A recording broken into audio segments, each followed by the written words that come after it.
everybody. I'm Roy Ryer. I'm the CEO of SEO Training, SW.com. Welcome everybody here to our workshop this weekend. Our first presenter today is Amanda Vega, and I'm really, really excited to have her here. Amanda's been doing this for well over 20 years, right? She started off with AOL. She was a chat moderator with AOL. And, AOL, goes way back. But because of her experience, starting out, she had the opportunity to travel all over the world, teaching people on how to, do what she does, public relations. She's worked with some big brands, many of you, brands that you've heard about, I'm sure. She's also a published author. If I could steal your book there, Amanda. Here's her book. And, everybody here in the class is going to get a copy of it. When we do offer this for sale, we'll also include this in her...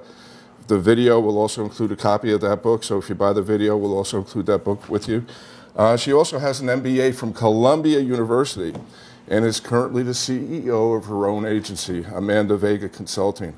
They have services in Phoenix. Where else, Amanda, do they have? Dallas and New York City, Shanghai, and Washington, D.C. So no matter where you guys are, all right? If you're in Shanghai. If you're in Shanghai. You could use Amanda's services. It really should have been like Paris. And also you're now in Orange County too, right? Yes, Orange County. She's married. She has a child on the way.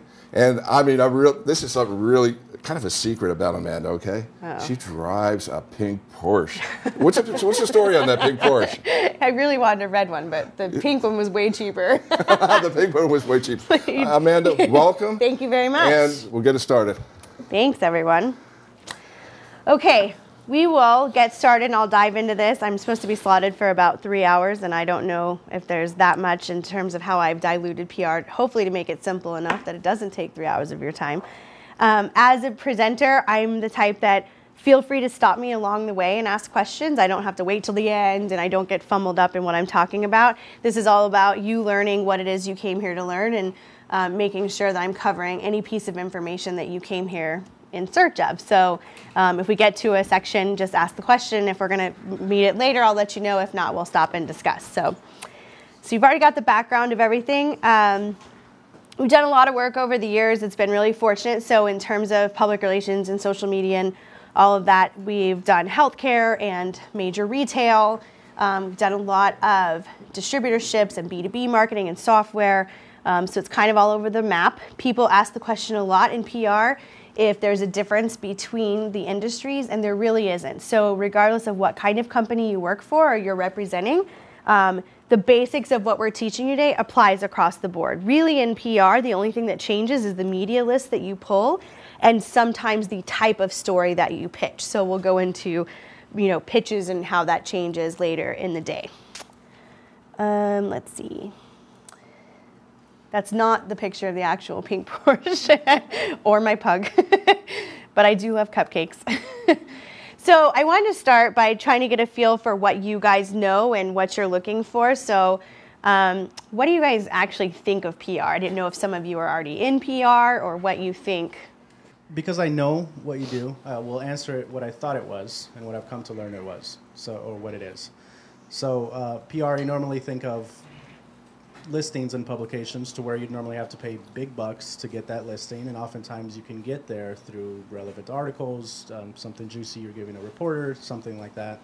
So I think people think of it in terms of exposure, and what you otherwise might not be able to afford or might not have access to. Mm-hmm. Because of good value and content and being proactive, you can take those positions and get traffic from it, and exposure and visibility.